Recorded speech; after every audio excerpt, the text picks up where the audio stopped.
Hello दोस्तों, कहानी की इस नई सीरीज में आप सभी का स्वागत है। आज की इस कहानी का नाम है शातिर पड़ोसन। कामिनी बहुत ही खूबसूरत औरत थी। उसे अपनी खूबसूरती पर बहुत घमंड था, लेकिन उसकी शादी बहुत ही साधारण दिखने वाले आलोकनाथ से हो गई थी, जिसे वो बिल्कुल भी पसंद नहीं करती थी। आलोकनाथ दफ्तर के मार्केटिंग विभाग में क्लर्क का काम करता था। महीने के 15 दिन वो टूर पर ही रहता। तनख्वाह भी ठीक ही थी, लेकिन कामिनी की हर दिन नई नई फरमाइशों को पूरा करने के चक्कर में महीने के पहले हफ्ते ही उसकी सारी तनख्वाह खत्म हो जाती थी। एक दिन की बात है, सुबह का समय था। कामिनी बिस्तर पर लेटी हुई थी। तभी आलोकनाथ ने उसे जगाते हुए कहा, आलोकनाथ, क्या बात है कमीनी, आज बहुत देर तक सोई हुई हो? कामिनी, अरे, जिसकी किस्मत ही सो गई हो वो जागकर क्या करे? आलोकनाथ, क्या बात है, आज सुबह सुबह ही ताने? कामिनी, तो क्या चाहते हैं आप? सुबह सुबह आपकी आरती उतारना शुरू कर दूं या पैर दबाऊं? आलोकनाथ समझ गया कि कामिनी को कोई चीज चाहिए, क्योंकि जब भी उसे कोई चीज चाहिए होती थी वो इसी तरह का नाटक करने लगती थी। आलोकनाथ, अरे, क्या चाहिए तुम्हें, बोलो ना?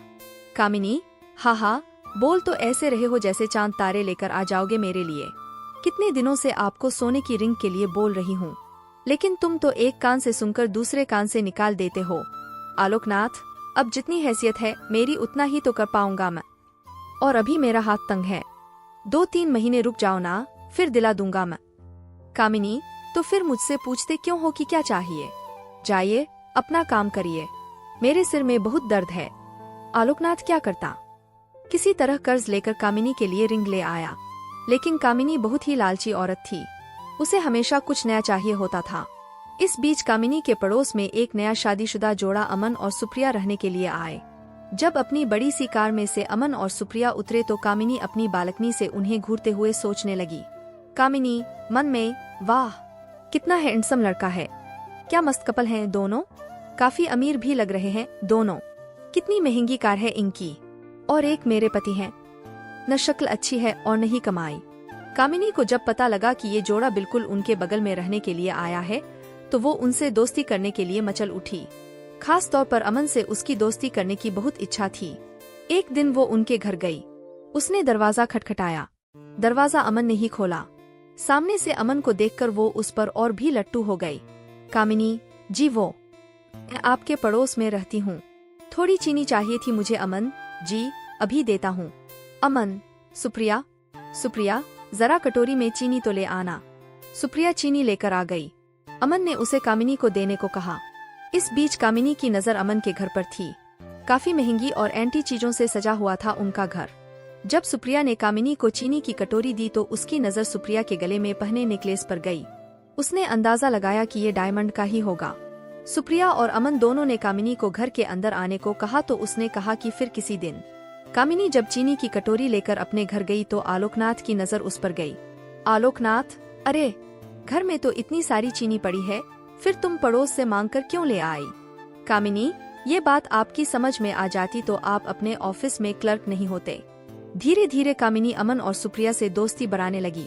जल्द ही वो उनका विश्वास जीतने में कामयाब हो गई। कभी कभी सुप्रिया किसी काम से बाहर गई होती तो वो सुप्रिया की गैरहाजिरी में भी अमन के पास चली जाती और उससे घंटों बातें करती। अमन हंसते हुए, अरे बस करिए भाभी, आप तो हंसा हंसा कर जान ही ले लेंगी। कामिनी, अरे ऐसा मत कहिए अमन, आपकी जान हमारे लिए बहुत कीमती है, हम तो आपके लिए अपनी जान भी दे सकते हैं, एक बार बोलिए तो। अमन, ये आप क्या कह रही है? कामिनी, अरे आप तो सीरियस ही हो गए, अब आपकी भाभी को आपसे मजाक करने का भी अधिकार नहीं है क्या? इनडायरेक्टली वो अमन को कई तरह के इशारे भी करती और उसे अपने झूठे प्रेम जाल में फंसाने की कोशिश भी करती, क्योंकि उसे पता था कि अमन बहुत ही अमीर है और वो उसकी सारी ख्वाहिशों को पूरा कर सकता है। लेकिन अमन अपनी पत्नी से बहुत प्यार करता था, इसीलिए वो कामिनी की इन हरकतों का कोई जवाब नहीं देता था। एक दिन की बात है, कामिनी अमन और सुप्रिया से मिलने उनके घर आई। सुप्रिया, अरे आइए आइए भाभी, हम आपकी ही बातें कर रहे थे। कामिनी, मेरी बात? सुप्रिया, अरे ये अमन तो हमेशा आपकी बात करते रहते हैं। कामिनी, अच्छा क्या कहते हैं अमन?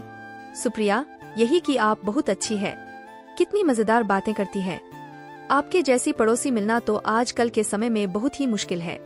सुप्रिया के से मुंह से अपने लिए अच्छी अच्छी बातें सुनकर कामिनी मन ही मन बहुत खुश हो रही थी और उसे लग रहा था कि एक ना एक दिन तीर निशाने पर लग ही जाएगा। इस बीच सुप्रिया के भाई की शादी तय हो गई। उसके मायके वाले उसे बार बार बुला रहे थे, इसलिए सुप्रिया को शादी के 20 दिन पहले ही जाना पड़ा। अमन को इतनी लंबी छुट्टी नहीं मिलती, इसलिए उसने शादी के कुछ ही दिन पहले जाने का तय किया था। इधर कामिनी को जब पता लगा कि सुप्रिया 20 दिनों के लिए अपने मायके जा रही है तो उसने मन ही मन एक प्लान बनाया। कामिनी मन में यही सही मौका है अमन को फंसाने का। आलोक भी बाहर है और सुप्रिया भी अपने मायके गई हुई है। सुप्रिया को मायके गए हुए अभी 2 ही दिन हुए थे। रात को 9 बजे कामिनी ने अमन के घर का दरवाजा खटखटाया। अमन ने जरा देर से दरवाजा खोला। कामिनी, क्या बात है अमन, बहुत देर कर दी दरवाजा खोलने में। अमन, अरे भाभी, वो किचन में रोटियां बना रहा था। आपको तो पता है ना मुझे बाहर का खाना बिल्कुल पसंद नहीं है। कामिनी, अरे तो मुझे कह दिया होता, मैं बना देती। लगता है आप मुझे पराया समझते हैं। अमन, अरे नहीं नहीं भाभी, ऐसी बात नहीं है, मुझे खाना बनाना अच्छा लगता है। कामिनी, लेकिन मुझे ये अच्छा नहीं लगता कि मेरे रहते हुए आप किचन में खाना बनाएं। कामिनी भले ही अपने घर में कम ही खाना बनाती थी, लेकिन यहाँ तो उसका मकसद कुछ और था। वो किचन में गई और उसके लिए फटाफट खाना बनाने लगी। उसने न सिर्फ खाना बनाया बल्कि अमन को खिलाया भी। अब तो कामिनी सुबह शाम उसके घर आती और उसका खाना बनाती। अमन को कामिनी का ये स्वभाव बहुत अच्छा लगा। एक दिन, अमन, कामिनी भाभी, मैं आपको क्या कहूँ, सच में आप मेरी बहुत मदद कर रही हैं। नहीं तो खाना बनाना और ऑफिस भी संभालना सच में बहुत मुश्किल काम है। एक दिन की बात है, कामिनी सुबह सुबह अमन के घर आई। अमन को लगा कि हर दिन की तरह वो खाना बनाने आई होगी, लेकिन हर दिन वो 8 बजे के बाद आती थी। लेकिन आज तो 7 ही बज रहे थे। कामिनी, अरे अमन, वो क्या है ना कि आज मेरा शॉवर खराब हो गया है। बुरा ना मानो तो मैं आज तुम्हारे बाथरूम में नहा लूं? अमन ने हामी भर दी। इधर कामिनी तो किसी और फिराक में थी। उसने अमन के बाथरूम में कैमरा छुपाया और उसमें ऑटोमेटिक क्लिक बटन ऑन कर दिया। थोड़ी देर बाद वह जोर से चिल्लाई। अमन डर गया कि आखिर क्या हो गया। वो भागा भागा बाथरूम के पास गया। उसे देखकर कामिनी अचानक से उससे लिपट गई और उसे जोर से पकड़ लिया। अमन को समझ नहीं आ रहा था कि आखिर हुआ क्या है। इधर कैमरा अपना काम कर रहा था। कामिनी बहुत देर तक जब उससे लिपटी रही तो अमन को भी अब अच्छा लगने लगा था, लेकिन अचानक अमन को लगा कि उससे गलती हो रही है, इसलिए उसने उसे झटके से हटाया। कामिनी, ओह सॉरी अमन। वो क्या है ना कि नहाते नहाते अचानक से पता नहीं कहां से 2 छिपकली बाथरूम में निकल आई। उसे देखकर ही मैं डर गई और जोर से चिल्ला पड़ी। अमन अब भी कामिनी से अपनी नजरें नहीं मिला पा रहा था। इधर कामिनी अपने प्लान में कामयाब हो गई थी। अमन के साथ उसकी सारी तस्वीरें कैमरे में कैद हो गई थी, जिसमें उन दोनों ने एक दूसरे को गले से लगा रखा था। अगले दिन वो सारी तस्वीरें अमन को लिफाफे में अपने घर के बाहर पड़ी मिली। उन तस्वीरों को देखकर उसका दिमाग झन्ना गया। तभी कामिनी वहां गई। उसके हाथ में भी एक लिफाफा था। कामिनी, अमन, ये देखो, किसी ने कल हमारी तस्वीरें खींच ली है।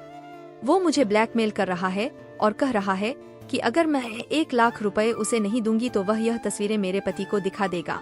अमन देखो, मैं एक सीधी शादी भारतीय नारी हूँ। मुझे नहीं पता कल किसने ये हरकत की है। अमन को भी कुछ समझ नहीं आ रहा था। उसने 1 लाख रुपए कामिनी को दे दिए। हालांकि उसे कामिनी पर रत्ती भर भी शक नहीं था, लेकिन कामिनी ने एक बार फिर से उससे 5 लाख रुपए मांगे तो उसका दिमाग ठनका। फिर भी उसे ज्यादा शक नहीं हुआ। उसने 5 लाख रुपए भी उसे दे दिए। लेकिन जब अमन सुप्रिया के पास जाने की तैयारी कर रहा था तो कामिनी ने फिर से उसे 2 लाख रुपए मांगे। इस बार अमन को लगा कि दाल में जरूर कुछ काला है। हालांकि गलती उससे भी तो हुई थी। अमन ने बहुत सोचा और उसने सुप्रिया से माफी मांगते हुए उसे सारी बातें बता दी। सुप्रिया उसी समय अपने मायके से अमन के पास लौट आई। उस दिन कामिनी जब शाम को 2 लाख रुपए लेने आई तो उसने सुप्रिया को देखा। सुप्रिया को देखकर उसका चेहरा उतर गया। कामिनी, अरे तुम कब आई सुप्रिया? सुप्रिया, जी अभी आई हूँ भाभी। उसके बाद सुप्रिया ने अमन और कामिनी की सारी तस्वीरें उसे दिखाई और कहा, सुप्रिया भाभी, आपने मुझे बताया क्यों नहीं कि कोई आपको इन तस्वीरों के लिए ब्लैकमेल कर रहा है? मैं अभी इन तस्वीरों को लेकर पुलिस स्टेशन जा रही हूँ। पुलिस का नाम सुनते ही कामिनी के होश उड़ गए। उसे अपनी पोल खुलने का डर सताने लगा। पुलिस स्टेशन न जाने की बात उनसे कही, लेकिन सुप्रिया अड़ी रही। आखिरकार कामिनी टूट गई और रोते रोते उसने अपना गुनाह कबूल कर लिया। सुप्रिया, मुझे शर्म आती है आप जैसी औरतों पर जो अपने मतलब के लिए दूसरे मर्दों को फंसाती हैं। अरे आलोक भैया, मैं क्या कमी है? वो बेचारे तो आपको हर खुशी देने की कोशिश करते हैं, लेकिन पता नहीं आपको ऐसा क्या चाहिए जो आपका लालच खत्म ही नहीं होता। कामिनी को अपनी गलती का एहसास हो गया था। उसने उन दोनों से माफी मांग ली, लेकिन अमन और सुप्रिया ने कुछ दिनों बाद अपना फ्लैट खाली कर दिया और वो कहीं और रहने चले गए। आज की ये खास और मजेदार कहानी आपको कैसी लगी? नीचे कमेंट में जरूर बताएं। और भी ऐसी सेक्सी कहानी सुनने के लिए हमें सब्सक्राइब करें।